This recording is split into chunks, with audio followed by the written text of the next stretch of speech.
Function overloading is a feature which allows a class to have multiple methods with same name but different parameter within same class. So for example, we can have a multiple constructor having different parameter.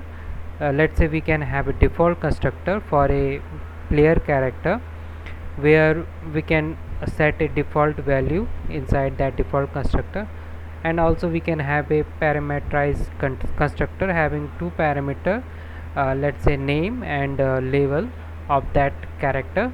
So we can achieve the function overloading using these constructors. So function overriding is a feature which allows our drive class to provide a specific implementation, uh, which is to a function which is already declared in our uh, base class.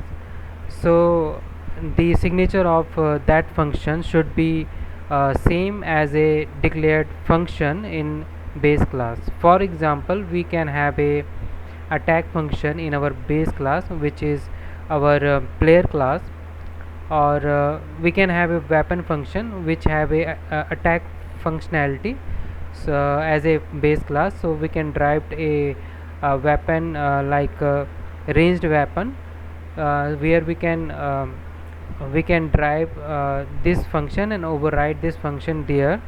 So we can declare virtual keyword into our base class, so we can override this into using our own implementation, so that in runtime when we call the type of this ranged weapon, so the attack function according to our ranged weapon will be called.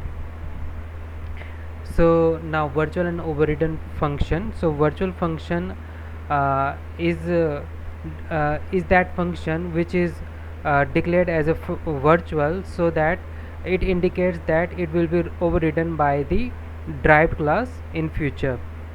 And overridden functions are those functions which provide the specification to the specific implementation to the our virtual function which is declared in our base class. For example, we can have like attack function, so we can declare in our drive class, so that we can achieve that overridden function. So next is encapsulation. So encapsulation basically wrapping up our data and method in a single unit. We can use a class for this, and also we can hide our implementation and show only the abstract level data to our outer world. So for example, we have a character class where we have a health and other feature like name and label there.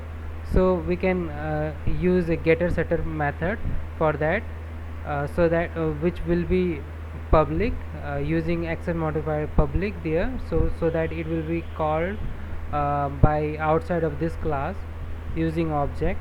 And also we can declare private our member data member variable, which is health and name and label, so that it will be not accessible to outside that class but accessible inside the function member function. So we can achieve the encapsulation using access modifier and wrapping up that data into a single unit, which is class.